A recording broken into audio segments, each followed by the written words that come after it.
Hi, I'm Ozzie Ostwalt, and this is Religion and Life. Some of the world's greatest art was created to celebrate religion.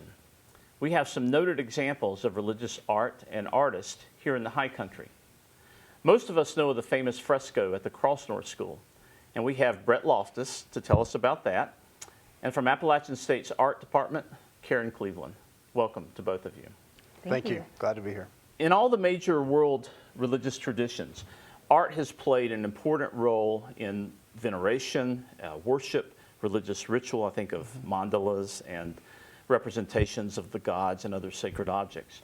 I have two images, well-known images that you'll both recognize that come from the Renaissance to express Christian theology and beliefs from that era. First, Leonardo da Vinci's The Last Supper. Take a look at that. Everybody recognizes this beautiful painting that now is in Milan. And second, Michelangelo's Sistine Chapel, particular image from that fresco called The Creation of Man. Again, well-known work of art from the Renaissance. Karen, I would imagine that any student in an introduction to art appreciation class would be able to recognize these paintings because they're used to express religious feelings and thoughts. Could you comment a little bit on just how art can do that, how it can be used to express religious thoughts, feelings, theologies, or beliefs? Sure. Often art is used to express not only the beliefs of an individual, but also a community or a faith. And communities can rally around an artist as they explore a certain belief or an idea. It also, especially in these cases, connects humans to God in the fact that even in the material flesh, that we have a connection to a higher power. Yeah, and that's very obvious in these two works that have endured for hundreds of years. Deborah Macaulay, who wrote a history of Appalachian religion, once said that Da Vinci's The Last Supper was the most commonly reproduced work of art in churches and in Appalachian homes, which is very interesting to me that you get this Renaissance art here in Appalachia. But you don't have to go to the Renaissance to see these explicitly religious works of art expressing Christian thoughts. And Brett, I would turn to you and have you comment on some frescoes that are local to us. One very famous fresco by Ben Long, which is housed in the chapel on the campus of the Crossnorth School. And before you comment on that, though, would you tell us just briefly about the Crossnorth School, its mission and why it exists? Sure. The Crossnorth School is an organization that's over 100 years old. We are a Christian children's home, and we have a public charter school on the campus there. We specialize in helping children heal from abuse and neglect and things that have happened to them before they come live with us. Okay. And I believe in the early 2000s, you commissioned the artist, well-known fresco artist, Right. Ben Long, to create a work in the chapel on campus there. And we have an image of the artist at work, I believe. We'll take a quick look at that. And you might tell us, as we look at that, just a little bit about what he's doing here, what the Fresno technique is all about, and you know, this is a massive work here, so you might comment just a bit on that. So Ben Long, of course, is a famous fresco artist and one of North Carolina's real treasures. Studied in Italy under great fresco artists, and he has done many frescoes around the state, and there's actually a fresco trail that people can travel and visit all his frescoes. And at the Crossnorth School specifically, the fresco there is a representation of Jesus welcoming children. And here you see a picture of Ben really incorporating faces from the campus, the children and the adults on our campus, into a very large fresco with a representation of Jesus and the children. Yeah, could we see the close-up of the fresco itself and get a better idea of what you're talking about here? But I think that was one of Ben's strategies, to use local people actually in the works of art that he produced. Here is the fresco, and Right. it's entitled "Suffer the Little Children." Is that correct? Yeah. It's based on a passage from the Gospel of Mark, where the gospel writer portrays Jesus with the children and suggesting that the kingdom of God is for children. Right. And this fits not only with the mission of the Cross North School, but also to express this beautiful story from the Christian Gospels. Right. This image is so important to us on our campus because it is a representation of not only who Christ was as a gentle healer bringing children to himself, but also a representation of what our campus does, which is to really bring healing to children who've experienced some horrific things before they come to us. And it's really a focal point of our campus. Now, do you have, you mentioned the fresco trail. Do you have a lot of tourists coming through specifically to see this work of art? We do. There will be many folks that come on our campus that don't know much about the Cross North School, but they know Ben Long and they know his frescoes. And they're driving there just to see that. And in the process, they learn about how they can get involved in helping children heal. I grew up close to here. I think you did too. And we were talking earlier, and you said you used to drive up with your parents to view some of his other frescoes in the area. One in particular, the Last Supper in Holy Trinity Church. I think we have an image of that. Much earlier fresco from 1980, and maybe the most well-known of Ben Long's frescoes in the area. It's nice to contrast this to Da Vinci's work, right? Very different depiction of the same scene. Again, this is a fresco work where the pigmentation and color is applied to wet plaster, and it creates a depth of color that you don't get when the color is just on the surface. But very beautiful and famous work of art by Ben Long. And I imagine you visited this, and a lot of the people who come to your school probably have been to the Holy Trinity Church. Absolutely. And I spent many years in Charlotte, and downtown Charlotte is some of the biggest buildings there. The Bank of America Tower, some churches and other buildings have Ben Long frescoes that are really phenomenal. People who are from North Carolina might not even appreciate how special it is to have these works of art. I have one more Ben Long fresco that you might want to comment on. Both of you comment on. This work is smaller. It's entitled Mary, Great with Child. And it's actually been a little bit controversial in the region here. You want to comment on why this would be a controversial work of art, Brett, or Karen? We'll let our art expert go first on that one. Oh, no. I feel that often when we think of God or a spiritual realm, we think of something that's above us and that isn't connected to our human realm, or something in the everyday, like, seeing birth in the flesh and connecting that to a process that we're well familiar with, a lot of us. And we sometimes see birth as we see it as natural, but maybe not pleasing. And so this fresco represents that. The fresco of having the Virgin Mary be pregnant connects us to God. Does that make sense? Yes. Okay. But you have this, at least in the Christian world, some people see this as a kind of uneasy marriage, if you would, between physicality and spirituality. The thought of Mary, the God-bearer, actually being pregnant is an unpleasant reminder of the carnal nature of that whole process. And I think that's what people were perhaps taken aback by a little bit, this uneasy connection between the physical and the spiritual. Perhaps what makes this work as the most important in some ways, because many of the versions you will see of Mary and the Christ child are very perfect, very clean. And this is a very true representation of what a woman late in pregnancy would look like. So it may bring some discomfort to folks, but it is so real in connecting God and man, and that she was a woman, a very young woman. And it reminds us that art can be very evocative, Yeah. I think, in this sense. And this kind of discomfort with the physical and the spiritual, it's a Western notion, the dualism that creates friction between the two. And I know, Karen, in some of your art, you deal with this notion, but really try to overcome that disconnection or discomfort. I wanted to read a quote that I got about one of your works of art, and maybe have you comment a little bit on how you see the physical and the spiritual interacting through art.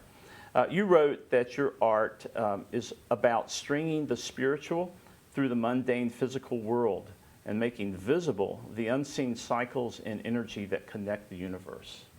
Would you comment a little bit on that and maybe say a word about how your art does that? Sure.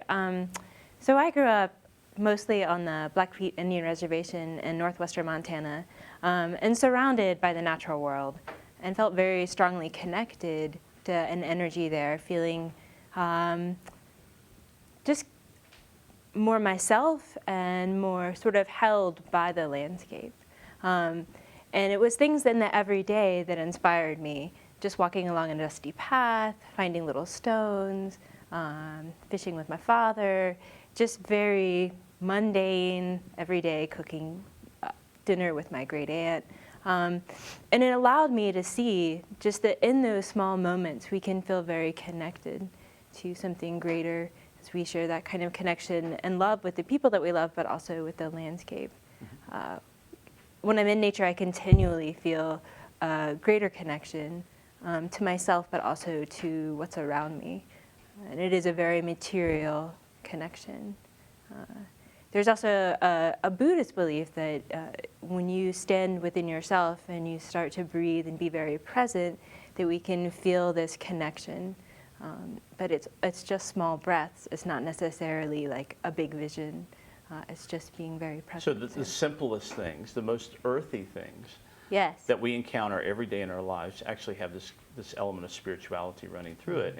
And you're trying to bring that out through your art. Yes. Through a focus on natural elements and natural materials, making that connection explicit. Yes. There's a phrase that we sometimes use in religious studies, finding the extraordinary in the ordinary. And I think that's gives us a sense of what you're doing here through your artwork. Yes. Often my work starts with very small moments, very small pieces, and I don't actually know what they're going to be like when I install them, when the work fits together. So the being present is just creating these small pieces, and then the overall piece becomes a culmination of these tiny little pieces. So in a sense, it is this just very visceral experience of creating a small moment and then stringing them together to make a bigger piece. Let's look at one of your own works here called Apparition of Self to get an example of what you're describing. I find this piece captivating for a lot of reasons. The colors, and I believe that's you in the middle of this work. This is a series of lenses reflecting a video of a waterfall and a gold leaf swirling in the water. The viewer can actually participate in the work of art. You can walk around it. You can get in the middle of it. And I guess that's the apparition of self part of the installation. But one of the reasons, I want you to comment on this work, but one of the reasons that it captivated me so much is that it plays on some Taoist symbols.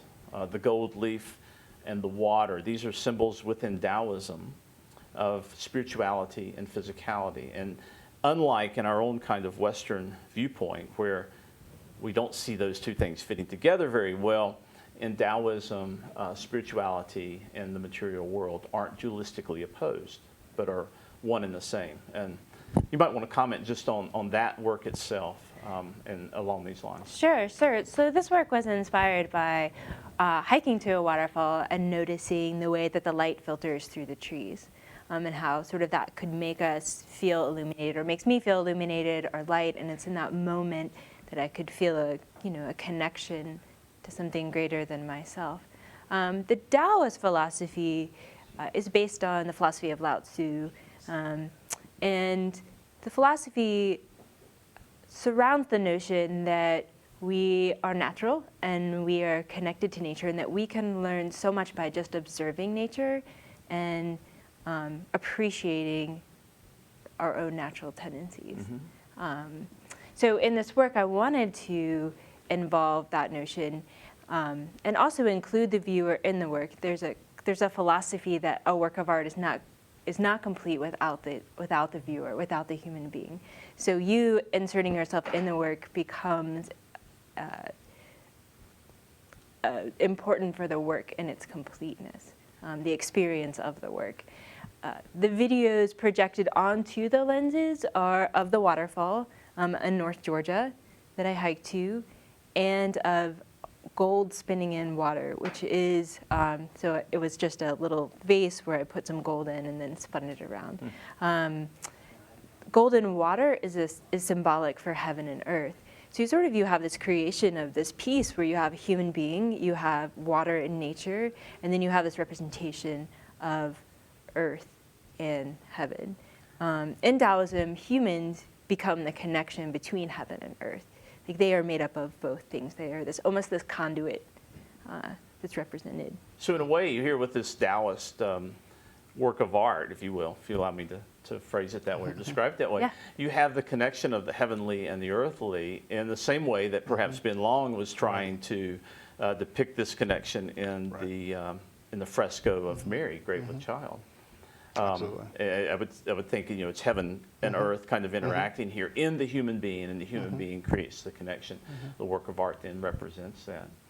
But it creates some discomfort in a church, whereas it's kind of expressive of a Taoist philosophy. But would you see that connection? I do see it, and I even see it in his work with Stuff for the Children, because you're taking a biblical idea of God, the creator of everything, and turning it upside down, and that he is also the one that welcomes children who often have no power and no voice to him first. And that being, the different parts of who God is. Very important to our kids. Well, it strikes me too that Ben wanted to put real people into these paintings, which is reminiscent of Karen's comment about the person. The painting, the art is incomplete without the person in it. So it's his attempt to get human beings represented in that artwork. And kids have the most fun with my installations. Like they're the ones who are most comfortable going up and touching and just inserting themselves in the work. Like it's just natural to them. Well, we're trained to go to a museum and be quiet and stand passively and look at a painting. So I could see where children, without that training, would be more comfortable going up and interacting with the work. I want to look at a second work of yours, Karen. And you will have to help me with the pronunciation here. It's a Lakota word, I believe. Yumnai. Is that close? Umnyai, yeah. Okay, thank you. Yeah. It's a Lakota word that means whirlwind. And could we look at that for just a second? Beautiful piece here. I'm struck by the contrast, white and black, as well as the shadows on the wall.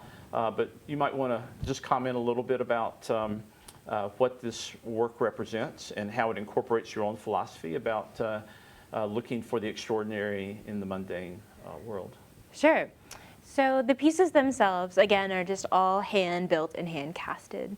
And I sort of have an idea of what it would look like, but I didn't really know what it would end up being. So there was a lot of just really meticulous, small work. Every day, come home from work on it, so it was very much the actual process is incorporated into my everyday, as well as it feels like they actually represent just little sticks that you would find in your yard. They're made of ceramic pieces. The tornado itself is not something that we see every day, but we hear news about it, and it's something that is very much in our consciousness as well as could be in our subconscious, thought to be. But what it represents in Lakota culture, and for me, in particular, is this force of creation and destruction. The way that in our lives we must have destruction to have creation. And then when we are faced with obstacles, we have to be creative about how to get around them.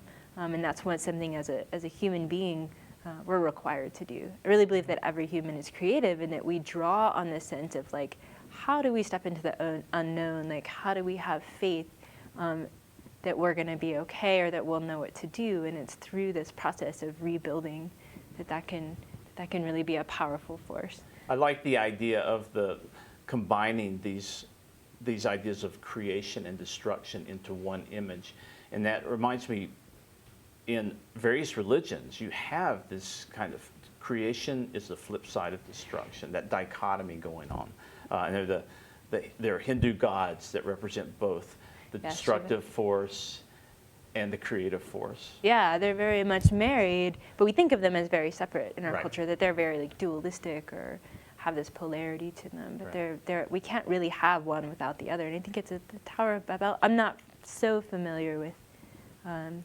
Christian theology, but it's a tower, right, that is destroyed by God, and then we have to rebuild it, and then it's destroyed again, and we have to rebuild it. So it seems like a very nice metaphor for our own process for life as well. Yeah, and I think, well, within Christianity, there's the notion of the creation, and there's the notion of the apocalypse, destruction of the world, and after apocalypse comes renewal. So I think this is an idea that comes through. Might be a nice metaphor for what you're doing at Cross North School as well, this idea of renewal. Right. It is such an important piece of Christian faith that God restores that which was broken. And so children who come to us who may be in tatters from the physical, sexual abuse, neglect, things that have happened to them, who may have no concept of a God as a healer and just see God as a punisher maybe. And to get to know through art and through other ways a God who cares for them individually and created them uniquely and really wants to be in relationship with them. Mm-hmm. You know, Karen's whirlwind would be a great metaphor for the kids at Cross North. Absolutely. I'd like to look at one more of your works, Karen, if we have time. If we could put up this last work, which is entitled Ayana, Yes. I believe. This is an installation in Cherokee, North Carolina, so it has some local interest. But I'll just have you describe what's going on with this piece. Sure. So the structure itself is reminiscent of a traditional sweat lodge. In Lakota, we call it a nipi. And the sweat lodge is also a place that we enter for rebirth or kind of sweating, I guess, through our troubles. And connecting with community. It's a very communal experience, and then having this idea of stepping out and having a new breath or a new life. The pieces so what's hanging in the middle are tiny little ceramic, unfired ceramic rose, Cherokee rose leaves. And each of those represents, there's 4,000 of them, and each of them represents the Cherokee that died on the Trail of Tears, individuals.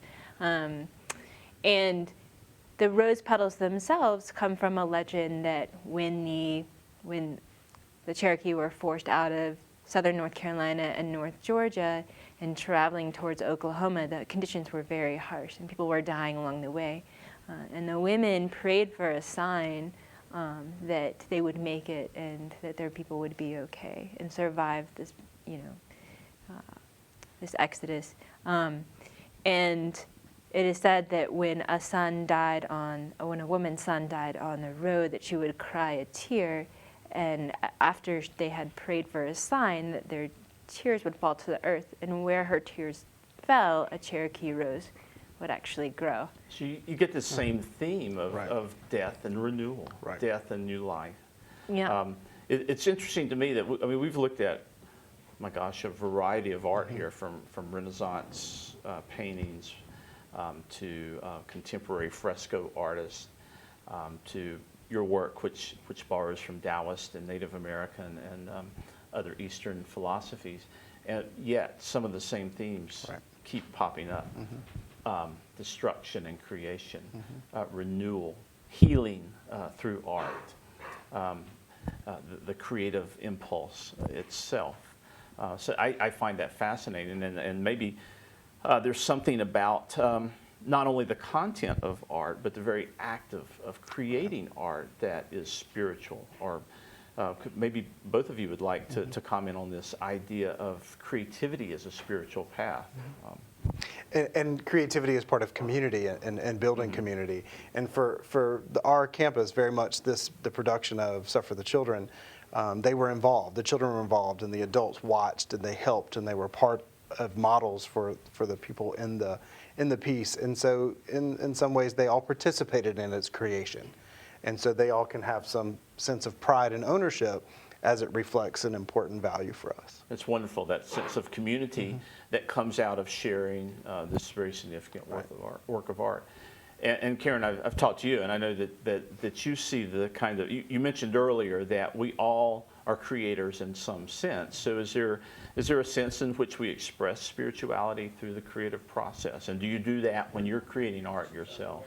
Yes, definitely. I want to comment on one other thing, is that when I did this piece, Ayana, the children of the community came and helped me hang the 4,000 pieces, and that was such a sweet thing, and it gave them an ability to connect to it, and something that they were proud of, in a way to connect their community and their heritage. So you're actually building community, Yes. as well as expressing community Yes. in your art. That's really a beautiful concept. Well, I am struck by the commonalities and the similarities here. It seems to me that art is almost this kind of universal expression that we can participate in, a spiritual path in and of its own self. And I would love to sit here and talk to you the rest of the day about this if I could, but unfortunately we'll move on. And look forward to next week's program, where the topic will be Religion in Crisis. We'll have with us Ken Isaacs of Samaritan's Purse. He'll join us for Religion in Life. And until then, I'm Ozzie Ostwalt.